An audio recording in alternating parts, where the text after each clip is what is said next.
Olá, meu nome é André Andriolo, mais uma reunião do Decifrando o Antigo Testamento com a Visão Espírita, nossa 30ª reunião. Vamos continuar com os Salmos, vamos tentar falar dos 22, do 23, do 24. Hoje é 14 de outubro de 2024, segunda-feira. Como a gente sempre fala, a gente não quer brigar com ninguém, de jeito nenhum. Se tiver alguma discordância, a gente aceita, a gente concorda em discordar. Nossos objetivos de hoje é a gente falar do Salmo 22 e a profecia messiânica, o Salmo 23 e o Bom Pastor, o Salmo 24, que fala das condições para se entrar no santuário, lá no Santo dos Santos. Os fãs de pesquisa eu tenho colocado sempre aqui esse livro do Luiz Alonso Schockel, que é o tradutor da Bíblia do Peregrino, a Bíblia do Peregrino, a Bíblia de Jerusalém, tem muitas notas de rodapé que eu consulto, o livro Dores da Alma, vamos usar um pouquinho ele hoje, e esse livro aqui do Severino Celestino, analisando as traduções bíblicas. Procurei esse livro, André, eu tenho certeza que eu tinha esse livro, não achei lá em casa. Eu tenho digital. É. Tá? Se você quiser, eu te Não, mando. eu acho que não, digital depois eu também posso baixar, não tem problema não, mas eu acho que eu tinha esse livro, procurei ele para caramba, não achei. Bom, vamos lá. Então, a gente lembra que a gente dividiu o livro, os Salmos em 5. A gente não, né? Os Salmos são divididos em cinco livros, né? E a gente vai tentar não falar mais desse primeiro livro aí, quando a gente terminar hoje, talvez a gente não volte mais nesse primeiro livro. A minha ideia é a gente já ir passando para os próximos livros, que senão vai ficando muito longo, a não ser que vocês tragam algum salmo, se vocês tiverem algum salmo que quiserem, em especial, falar, e me passa, a gente estuda ele na próxima reunião, tá? Então, qualquer um de vocês tiver alguma sugestão, pode trazer. Até quem vê depois, quiser botar lá no comentário, lá no YouTube, e depois a gente conversa sobre ele, a gente estuda, tá? Então, o Salmo 22, né? Esse Salmo 22, ele é um salmo muito importante, e o título dele na Bíblia de Jerusalém é Sofrimentos e Esperanças do Justo. E ele começa assim: meu Deus, por que me abandonaste? As palavras do meu rugir estão longe de me salvar.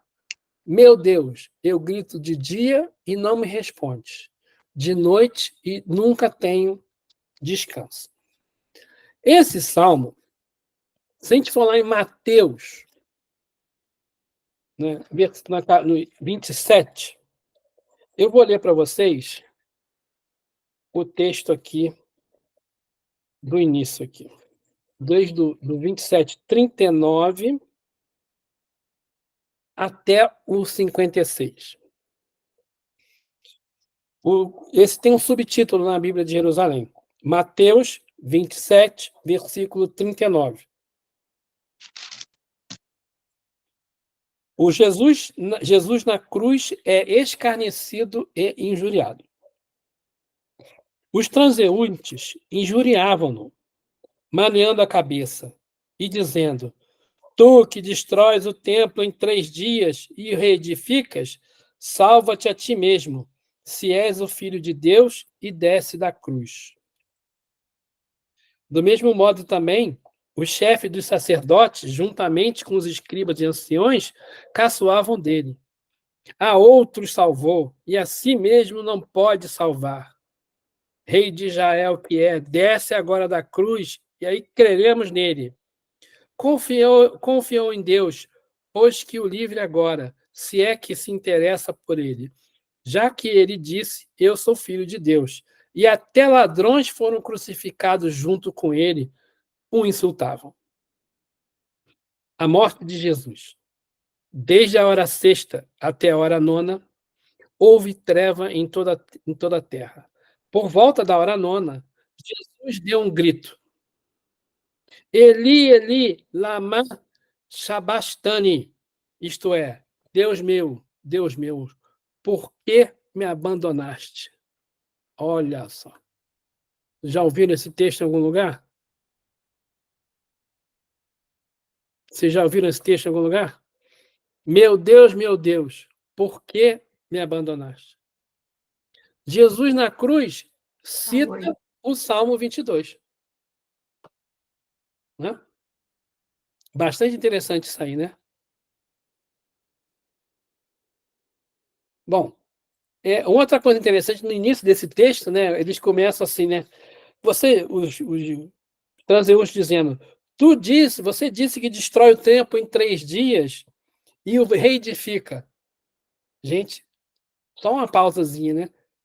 É óbvio, né, que Jesus está falando, né? Ele, mesmo que derrubem ele, em 3 dias ele volta, né? Ressuscitou, é o exemplo que ele dá. Mas isso aí é Novo Testamento, a gente volta. Então Jesus na cruz cita isso aí, cita exatamente esse primeiro versículo, versículo 2 aí, né? E aí eles continuam. Alguns do que tinham ficado ali, ouvindo, disseram: está chamando Elias. Imediatamente um deles saiu correndo, pegou uma esponja, embebedou em vinagre, fixando uma vara, dava-lhe de beber. Mas os outros diziam: deixa que Elias vai vir salvar ele. Né? Jesus, porém, tornando a dar um grande grito, entregou o seu espírito. Nisso, o véu do santuário se rasgou em 2 partes, de cima a baixo, e a terra tremeu e as rochas se fenderam. E aí continua falando. Então, guarda esse negócio do véu se rasgou em 2 faces. Né? Então, esse salmo, Jesus cita ele literalmente na cruz. Algumas interpretações, né, algumas interpretações espíritas falam assim: Jesus falou isso porque ele estava se sentindo desamparado. Calma. Quem estava desamparado foi vamos falar assim, quem escreveu o salmo. Mas como é que foi esse salmo? Esse salmo é um salmo de Davi. Como é que ele foi escrito, né? Eu tenho para mim, que também já li isso em alguns lugares, que o Davi deve ter tido um sonho profético. E nesse sonho, ele viu o Jesus sendo crucificado. E aí ele, olhando aquilo, achando que era ele. E ele começa, então, a se colocar naquele lugar, relatando o sonho, ele se coloca naquele lugar. Imagina, ele sonha e imagina que foi com ele, ele se coloca no lugar daquela pessoa que está sendo crucificada. E ele vai relatando isso. Então, se a gente colocar Davi nessa situação de um médium clarividente, está vendo o futuro, né? Imagina ele vendo isso, a cena. E aí ele fala isso. Né? Os próximos versículos são: E tu és o meu santo, falando para Deus, né? E tu és o santo, habitando louvores de Israel. Nossos pais confiavam em ti, confiavam em tu e tu os salvaras. E eles gritavam a ti e escapavam. Confiavam em ti e nunca se envergonharam. Quanto a mim, olha só, sou um verme, não um homem, riso dos homens e desprezo do povo. A todos os que me veem e caçoam de mim, abre a boca e maneiam a cabeça. Voltou-se a Yahvé, que ele o liberte, que o salve, se é que o ama.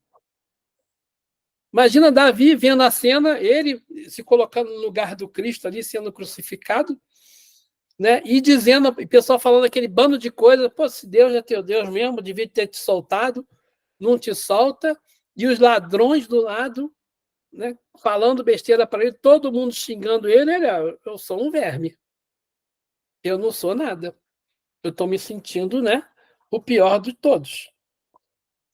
E aí, né, é como se a gente tivesse, vamos falar assim,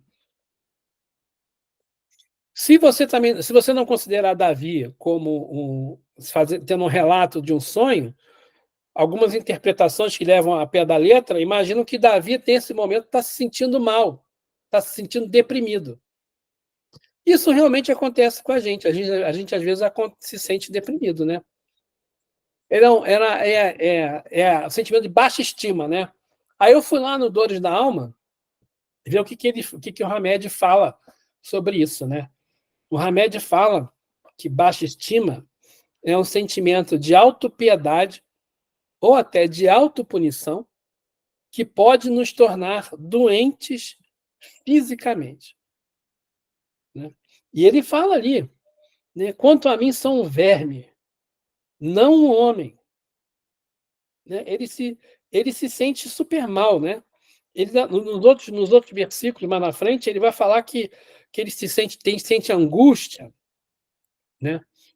Porque a baixa estima pode trazer para a gente uma espécie de invalidez psíquica que nos envolve a existência. A partir daí, sentimos-nos inferiores, incapazes, levados a uma perda total de confiança em nós mesmos, né? Então, imagina assim, o Davi ali, né? Quanto a mim, sou um verme.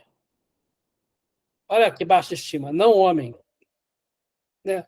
Riso dos homens e desprezo do povo. Todos que me veem caçoam de mim. Isso é o que Jesus passa na cruz.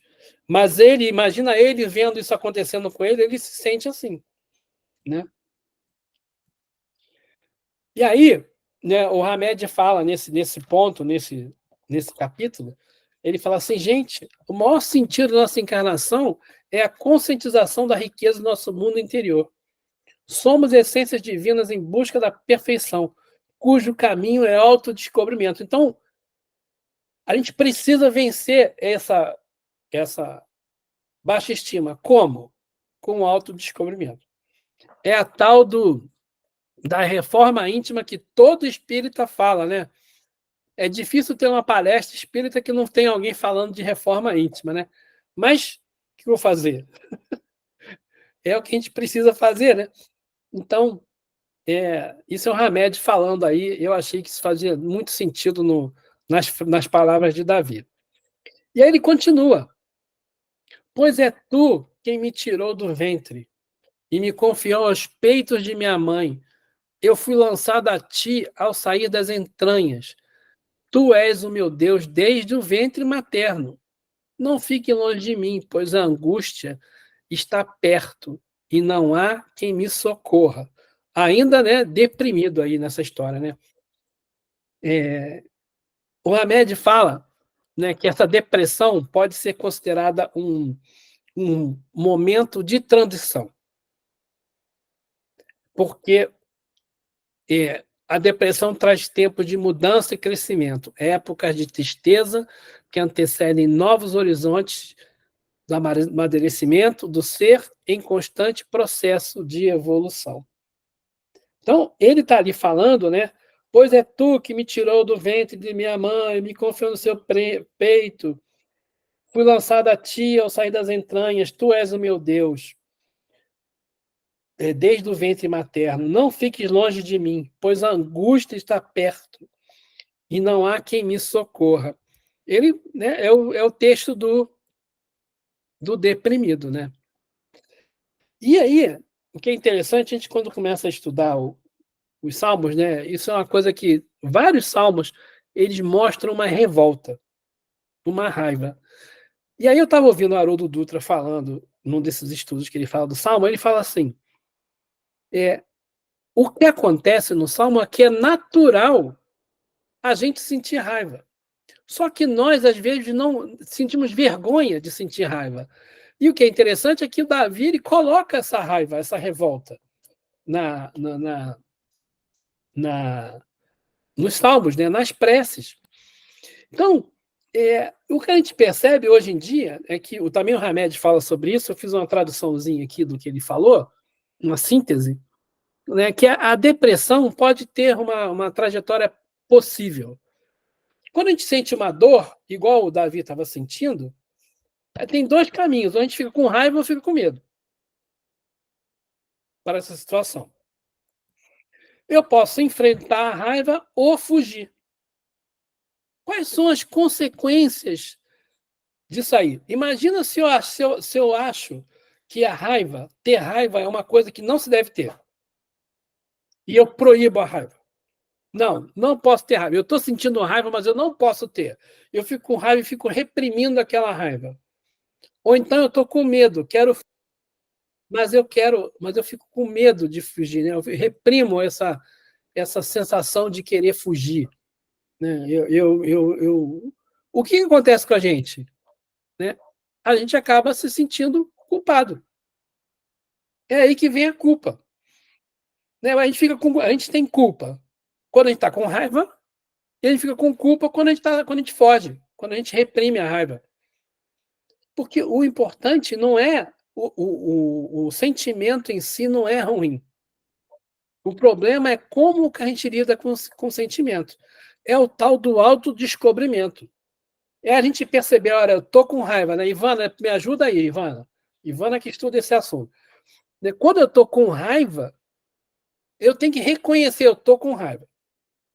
Agora, eu não posso deixar a minha raiva me levar a ponto de eu dar uma cadeirada no outro. É diferente. Reconhecer que estou com raiva. Estou com raiva, mas não vou dar uma cadeirada no outro. Eu estou com medo.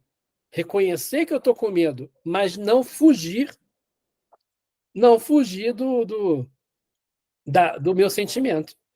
Porque depois a gente fica falando assim, nossa, eu não devia ter dado a cadeirada. Ou então, nossa, eu devia ter dado a resposta. Aí você fica lá na frente. Lembra aquele personagem que tinha, os mais velhos nem lembrar, né?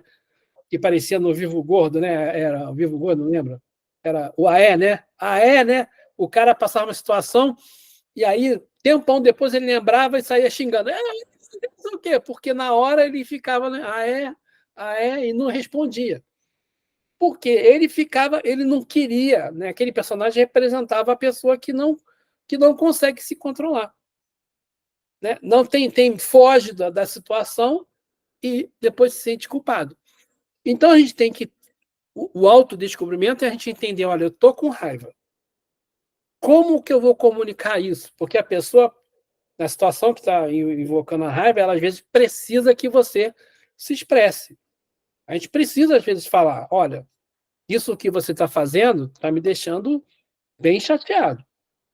A minha vontade de te dar uma cadeirada. Não vou dar a cadeirada, mas, ao invés de dar a cadeirada, pode xingar, né? A gente também não pode ficar xingando. Né? Mas aí Depende da tem maneira uma de falar, diferença, né? né, André? Né? As pessoas confundem a raiva com a violência. A Exatamente. raiva é uma emoção primária, como outras, como a tristeza, né? É uma emoção primária que serve para a gente reagir a alguma situação. Essas emoções, elas querem sempre dizer alguma coisa que a gente não está fazendo de forma correta. A tal reforma íntima é isso aí, é a gente aprender a reconhecer essas emoções. E assim, por exemplo, a violência, né? Raiva é uma coisa, violência é comportamento, é diferente. Né? As pessoas confundem isso com a emoção, raiva, mas não é. Aí é comportamento, é diferente, né? E a gente tem que reconhecer isso, porque aí.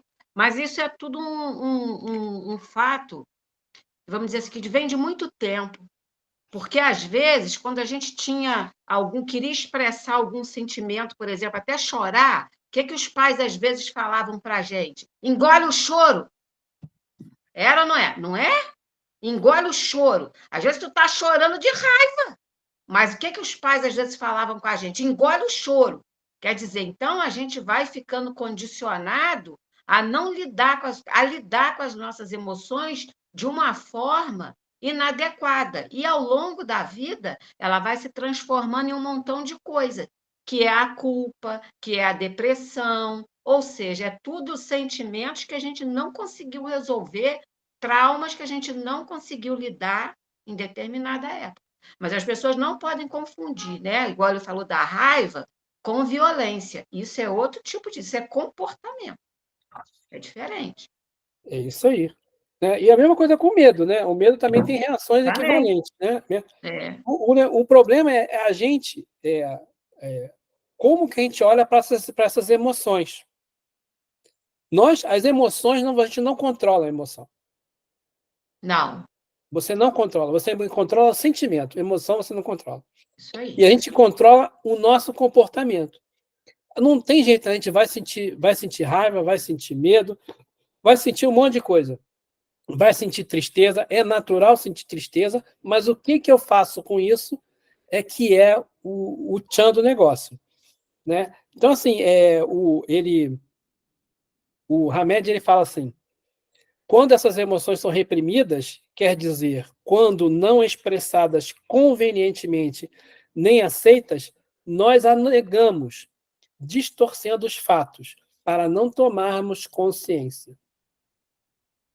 Tanto a repressão sistemática quanto os compulsivos julgamentos negativos dessas emoções naturais geram depressão. E aí você fica nessa situação de você negar o que você está sentindo, se sente culpado e a culpa te leva para o lugar errado. Né?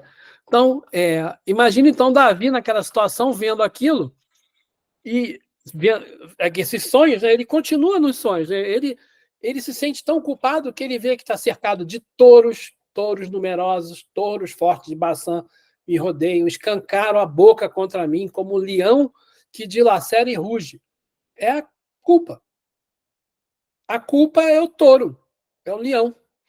Eu me derramo como água, meus ossos todos se desconjuntam, meu coração está como cera, derretendo-se dentro de mim. Olha só que situação que Davi, né, pode estar passando. Seco está meu paladar como um caco, minha língua colada no maxilar. Tu me colocas na poeira da morte. Cercam-me cães numerosos. Um bando de malfeitores me envolve, como para retalhar minhas mãos e meus pés. Jesus não foi crucificado e pregado nos pés e nas mãos? Né? Ele está vendo ali, Jesus, o pessoal liberta Barrabás, condena Jesus. Ele é crucificado entre dois ladrões. E o pessoal escarnecendo ele. Imagina ele vendo aquela situação. E não entendendo, né? O Davi não deve ter entendido aquilo. A gente está entendendo agora que nós estamos vendo 3.000 anos, sei lá, 2.500 anos depois. E aqui, Mas, quando ele coloca seco está meu paladar, é exatamente, Jesus até falou sobre o os Davi, guardas que deram vinagre para ele, vinagre para ele. porque Jesus sentia sede, né? Exatamente, é isso aí. Posso contar todos os meus ossos. Já está tão machucado, Jesus, no caso, né? Que as pessoas me olham e me veem. Repartem-se entre si as minhas vestes. As roupas de Jesus também foram todas rasgadas e repartidas pelos guardas. E sobre a minha túnica tiram a sorte. Tu, porém, meu Deus, não fiques longe.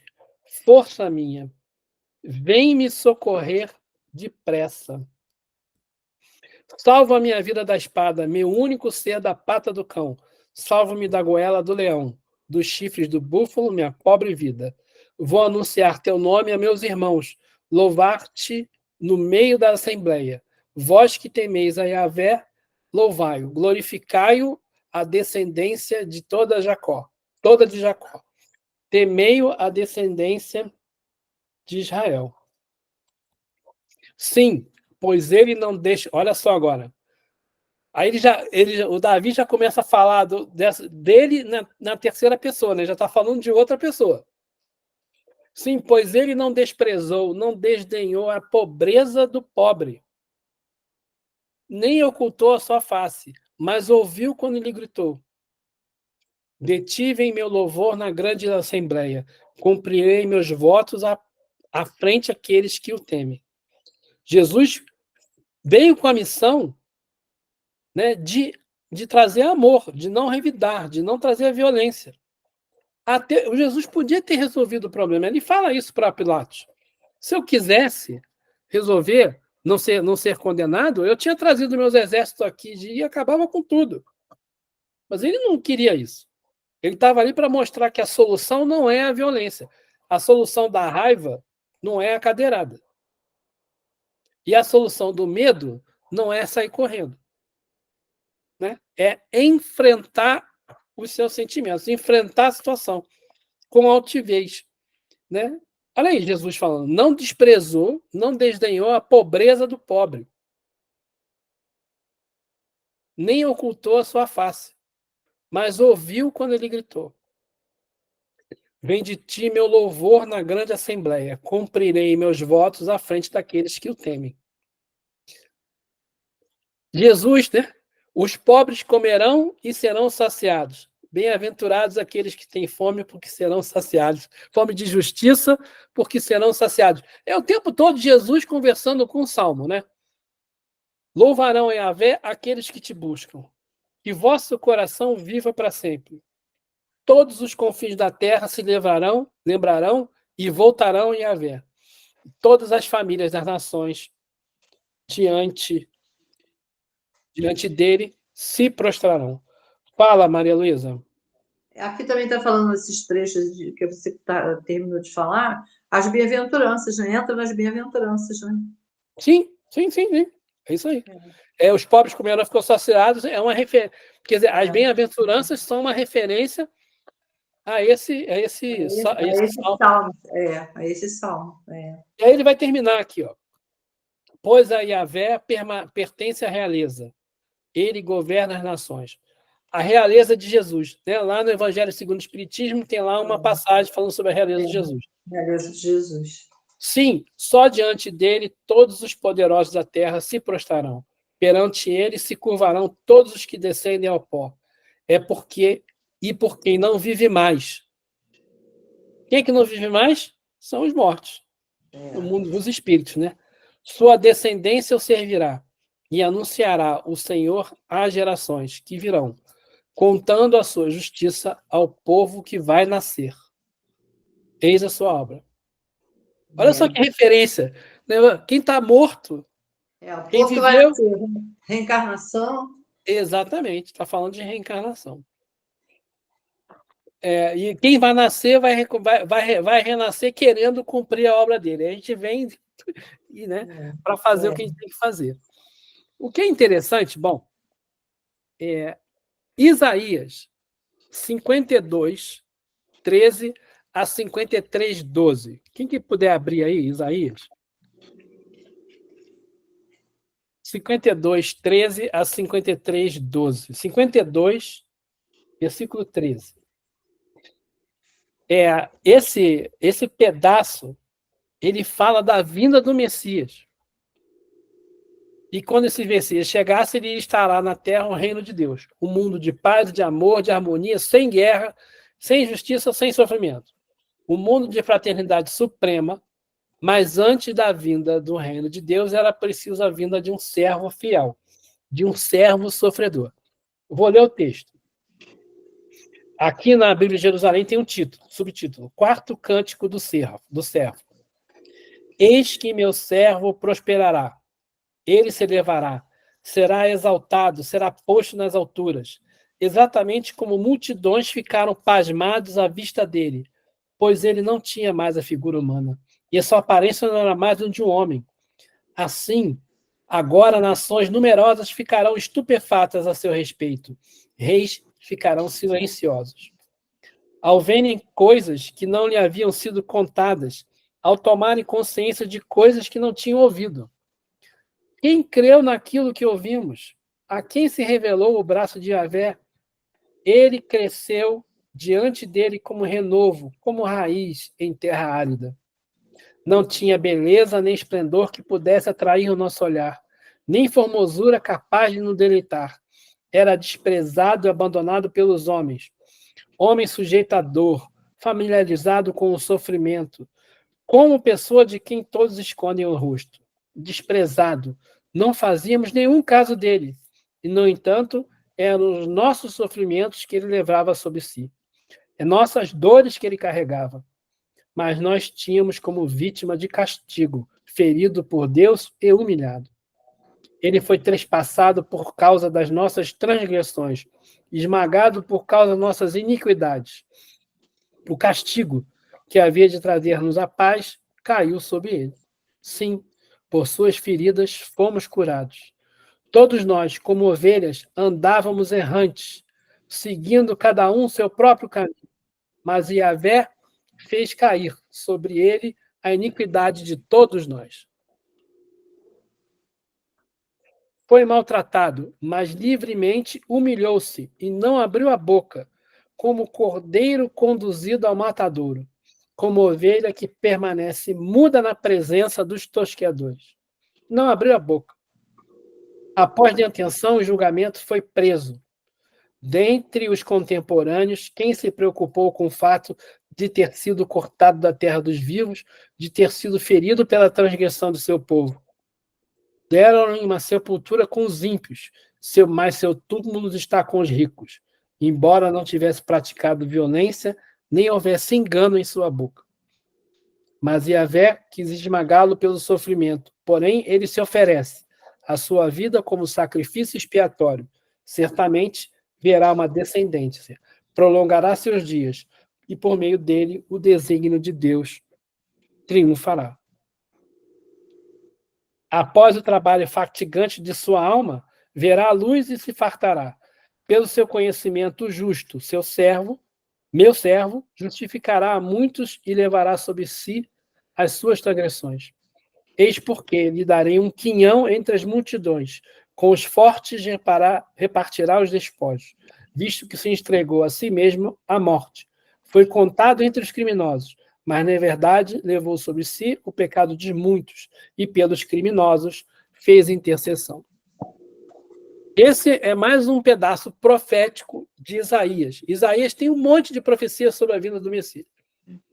Então, esse Salmo 22, essa profecia de Isaías, conversam diretamente com o Calvário. Então, o Calvário, Isaías e o 22 são um conversando com o outro. Quem tem a Bíblia de Jerusalém aí, pode olhar que quando fala aqui sobre, deixa eu ver onde eu vi aqui, sobre conduzido ao matadouro, ele até coloca na observação lá que é o Cordeiro de Deus que o João Batista comenta lá faz essa referência também. Exatamente. Porque o Cordeiro de Deus, ele aparece no Antigo Testamento, Isaías fala muito sobre isso, Jeremias também, e aí Jesus, quando o João fala sobre o Cordeiro de Deus, ele está referindo ao Antigo Testamento. Uhum. Por isso que quando se fala assim que Jesus é o Cordeiro de Deus, os judeus na época entendem.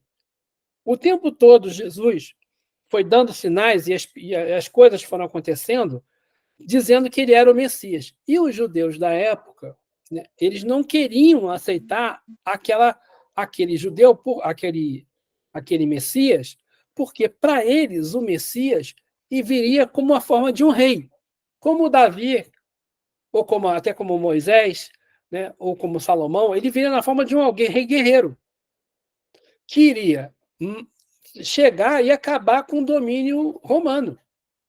Então, para ser esse herói, esse Messias que iria acabar com o domínio romano, ele não ia conseguir fazer isso vindo maltrapilho com a meia dúzia, com 12 discípulos. Ele tinha que ter um exército gigante. Ele tinha que ser um conquistador. E aí, isso não veio. O que veio foi o Cristo, o Messias, dizendo que, gente, não é nada disso. Né? O meu reino não é deste mundo. E o pessoal estava preocupado com o reino físico ali de Israel.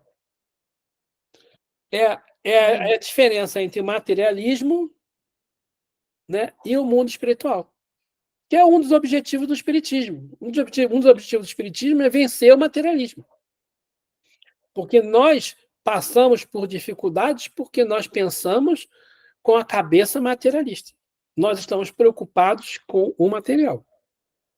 Não é fácil, porque estamos encarnados, presos na matéria. Por isso que a gente tem relatos dos nossos amigos quando desencarnam que falam assim, gente, como eu perdi tempo. Cheguei aqui, não era nada disso. Eles falam isso tantas vezes e a gente continua não percebendo, por quê? Nós estamos presos na matéria. Nós temos esse véu aí que fica na nossa frente. E Davi estava nessa situação. Né? E aí o próximo salmo, que é bastante interessante, né? Yahvé, o Senhor é meu pastor. nada me falta. Algumas traduções é nada me faltará.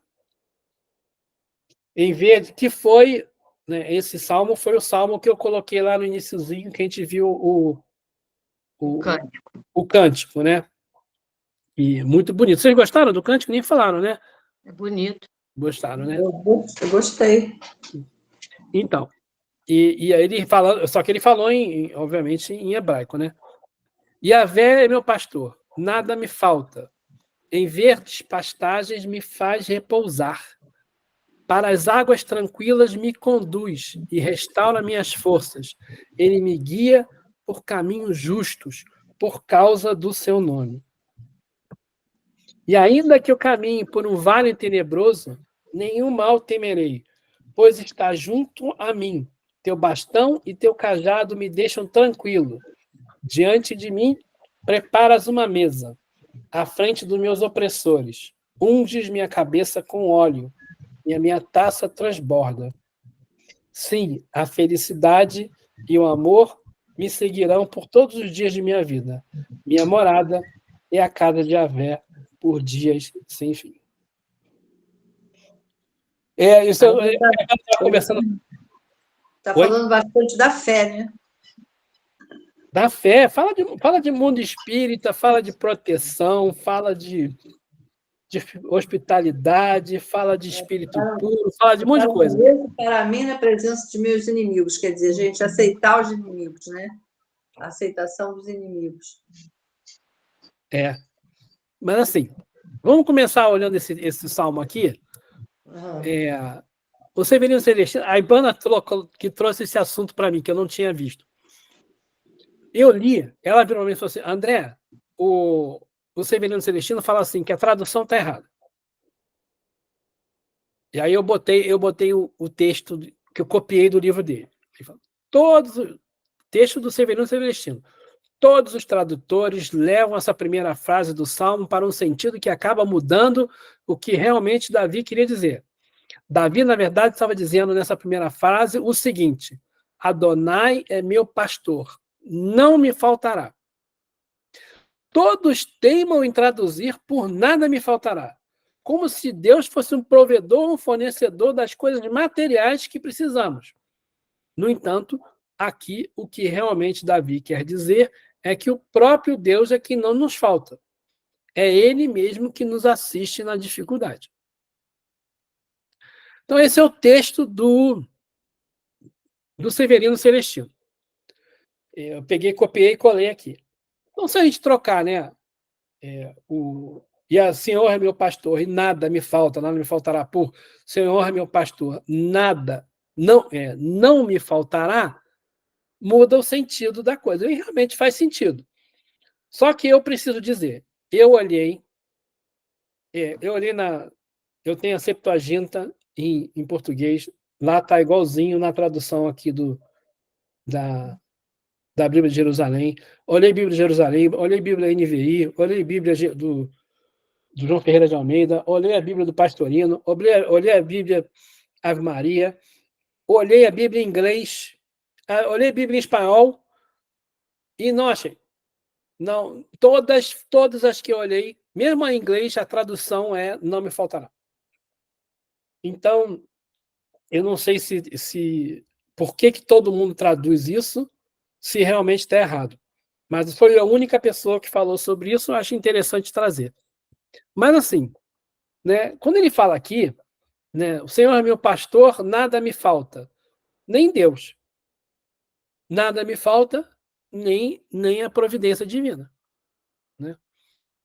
Em vez de pastagens me faz repousar.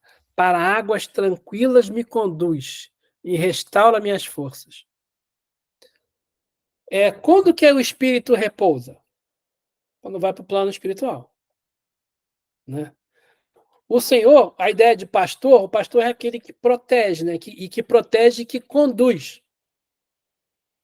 Então, Davi está falando, quando eu morrer, o Senhor vai me guiar, vai me pastorear para um lugar legal, para ver despastagem, para eu repousar, para que eu passar um período de descanso, restaurar as minhas forças.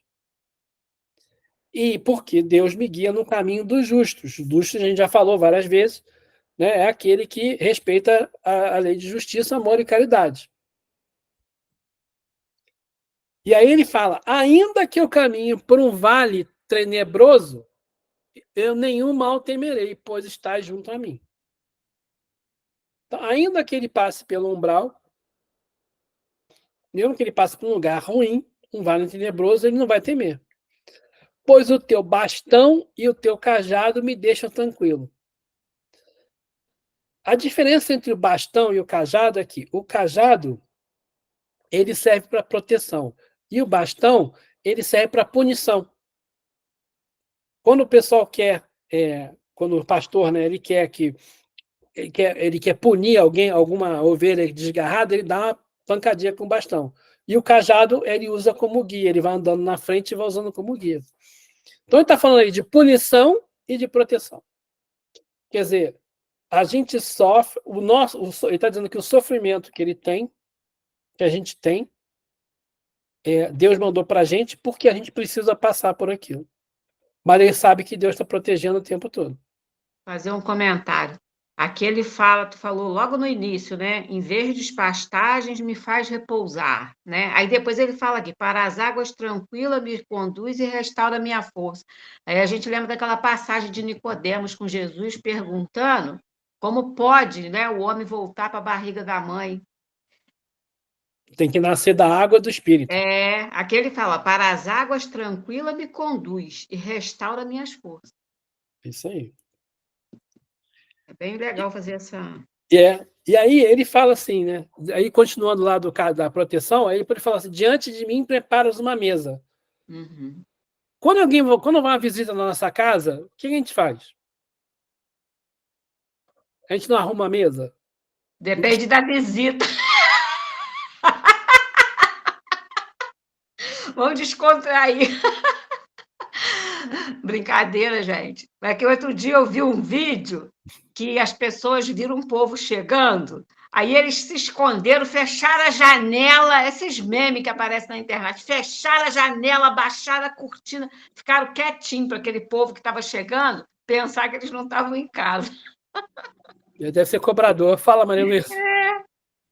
Não, eu estou gente, tá brincadeira. Eu ia falar com ela assim, já sei que quando for na casa dela, vou tomar cuidado. Mas quando a gente vai receber alguém, assim, Pode vamos falar vir. assim, numa festa. Ué. Lógico, a pessoa vem. A gente arruma a mesa. Né? A gente arruma, diante de mim, preparas uma mesa. E a gente só convida para vir na nossa casa quem é nosso amigo. Aqueles que a gente não quer que venha, a gente se esconde, igual a Ivana falou lá, né? Então, os opressores, os inimigos ficam de fora. Ungir a cabeça com óleo, isso era também um sinal de hospitalidade, era um hábito da época. Colocar óleo na cabeça da pessoa, derramar óleo, era também um sinal de hospitalidade. Né? Então, unge minha cabeça com óleo, e a minha taça transborda. Taça transbordar tem a simbologia lá com a Santa Ceia, né? Com a última ceia, que Jesus ele divide lá a taça com todo mundo e tal. Mas, quando a pessoa está na tua casa, termina a bebida, o que você faz? Quer mais? Quer mais? Quer mais? A gente quer sempre manter a taça cheia, né? Então, ele está falando que Deus vai receber a gente muito bem no plano espiritual. A gente vai ser bem recebido lá. Depende também. Né, Ivan? Claro, depende. Mas ele tá falando dele, né? Ele está falando do... dele, o Senhor é meu pastor. Ele está falando, Davi está falando dele. Né? E se a gente trabalhar bem a nossa vida, vai ser também a mesma coisa. Sim, a felicidade e o amor me seguirão todos os dias de minha vida. Minha morada é a casa de Yahvé por dia sem fim. Qual é a morada, a casa de Deus? Qual é o reino de Deus que Jesus fala? O que é o reino de Deus? Não. O plano espiritual não é o reino de Deus, é quando a gente conseguir chegar a espírito bom. Né? O reino de Deus que Jesus fala quando a gente chega a espírito bom. Está dentro de nós, né? Exatamente. A gente só vai conseguir chegar lá quando a gente se liberar de todas as nossas imperfeições. né?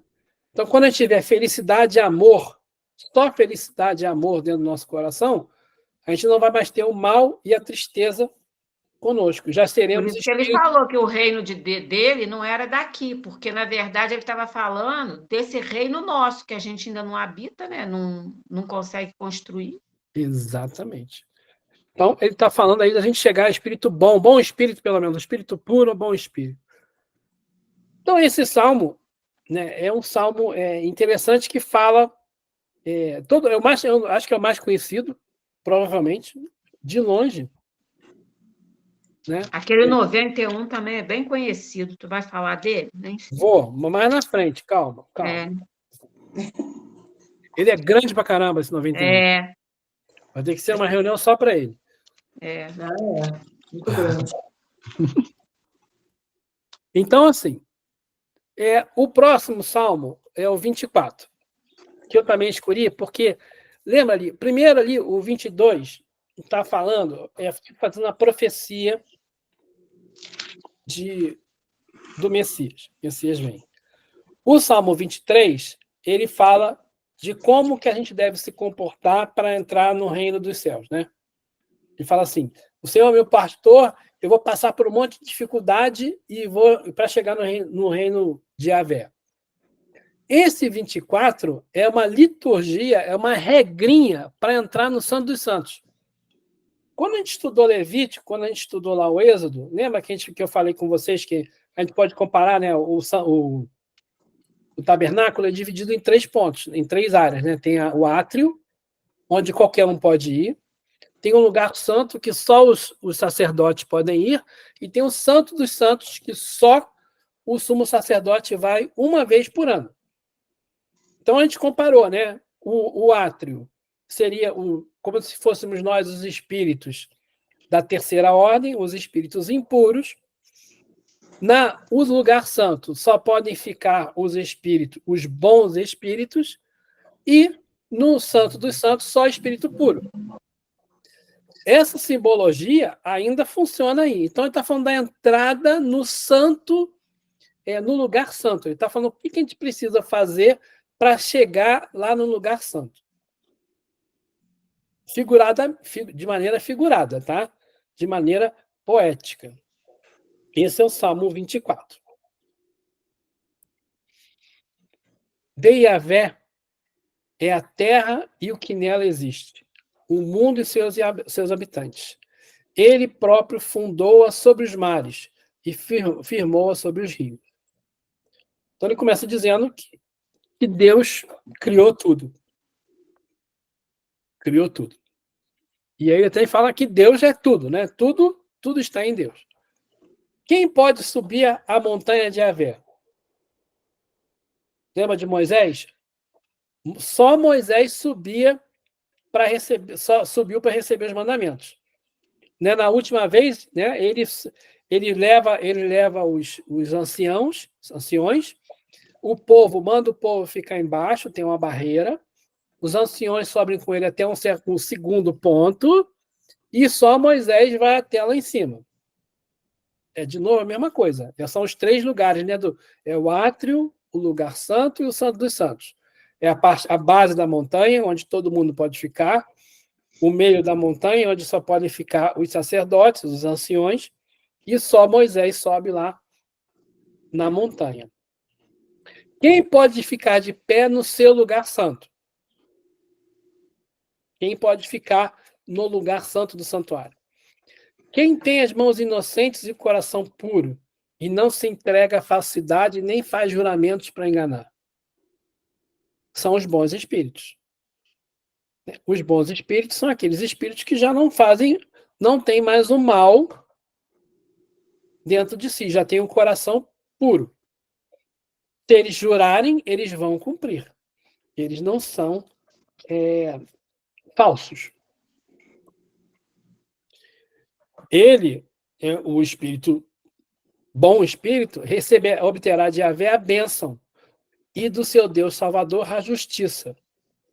Justiça que lembra, não é a justiça nossa, não é vingança. Né? A gente vai ficar no lugar que é justo para a gente, que é apropriado para a gente. Esta é a geração dos que o procuram, dos que buscam a tua face, ó Deus de Jacó. Levantai, ó portas, os vossos frontões, quer dizer, abre as portas do frontões, digamos, seria o umbral, né, da porta, né, o portal. Elevai-vos, antigos portais, para que entre o Rei da Glória. Ele manda elevar, no caso, fisicamente, aumentar o tamanho da porta para passar, né? Mas abrir o caminho, porque se você for um espírito já elevado, um espírito já com aquisição, um espírito bom, a gente vai conseguir entrar mais facilmente, passar pela porta. Parece que a porta está mais aberta. E aí ele termina. Quem é esse Rei da Glória? É Yahvé, o forte e valente. Yahvé, o valente das guerras. Levantai, ó portas, os vossos frontões. Elevai-vos, antigos portais, para que entre o Rei da Glória. Quem é esse Rei da Glória? É Yahvé dos exércitos, é o Rei da Glória. Aí é que pega, né? Porque o pessoal fala exército, guerra, já leva para o lado literal. A gente sempre que leva para o lado literal, a gente se dá mal. A gente viu lá na Gênesis, né, que o exército de Deus, a gente pode interpretar como sendo toda a criação, ou também como o exército dos Cristos, né? São esses os espíritos, os verdadeiros vencedores de guerra. Que guerras que esses espíritos venceram? A guerra contra o autoconhecimento, né? A guerra do autoconhecimento, de vencer as suas más tendências. A guerra da gente se conhecer, porque a gente fica em guerra. Né? Quando a gente está com baixa estima, quando está ansioso, quando está deprimido, né? Estava conversando com a Ivana nesse livro aqui do, né, Dores da Alma. Ele fala de tantas situações, né, de rigidez, ansiedade, de perda, de insegurança, repressão, depressão, dependência, de inveja, de medo, ilusão, culpa, mágoa, egoísmo, vício, solidão, crueldade, orgulho, responsabilidade, crítica. Para a gente vencer isso aqui tudo, a gente trava uma guerra íntima. Porque todos nós, né, em algum momento, fomos cruéis, fomos orgulhosos, fomos irresponsáveis, criticamos os outros de maneira negativa, nos iludimos com a vida material, temos medo de enfrentar os problemas, nos preocupamos sem ter necessidade. Hoje, Oi? tu tá falando isso aí, eu lembrei de uma coisa que eu li hoje, falando sobre as emoções, que a maior dificuldade da gente vencer tudo isso aí que tu tá falando, né? Esses sentimentos, essas emoções, é que a gente só consegue enxergar isso no outro. Sim. Porque esse aqui é o nosso problema, né? Entendeu? Que A gente só consegue enxergar no outro, a gente não admite que tem. Imagina esse é um chegar dos maiores entraves da nossa progressão, né, emocional, de melhora, é por isso aí. Reconhecer, por exemplo, né, que eu sou um iludido. É. Eu sou orgulhoso, eu sou um iludido. Eu acho que eu sou o bambambam do coisa, sou o último biscoito do pacote de biscoito. Né? Não, e é muito difícil você reconhecer que você não é nada disso. Né? É uma batalha que a gente trata, que a gente trava. Então, fala, Maria Luísa. Esse negócio de falar, né? O último biscoito do pacote. É burrice isso, porque o último biscoito do pacote sai todo quebrado. É muito burrice isso. Não tinha pensado nisso, não. A gente abre um pacote de biscoito, o último está quebrado. Então, a pessoa fala, ai, parece que é o último biscoito do pacote. É só... Vai se fazer menor do que menor. Não tem jeito. É isso aí, pegando esse gancho da Maria Luísa, né, quando né, o Davi está falando, né, quem é esse Rei da Glória? Não é o último biscoito do pacote, né? Quem é que vai entrar no reino de Deus? Né? É aquele que sabe o seu lugar, né? Que sabe o seu lugar, que acha que é o o último, o mais importante, e na verdade está todo quebrado. É o bambam da história, está todo ferrado, coitado. Está todo quebrado, né? Então, assim, gente, eu nem botei para casa aqui porque eu não sabia, não sei ainda o que vai ser para casa. A gente conversa durante a semana, porque eu já selecionei uns 8 salmos aqui, só dá para fazer 3. Então, eu tenho que reduzir aí o que eu vou fazer para a gente poder andar, tá bom?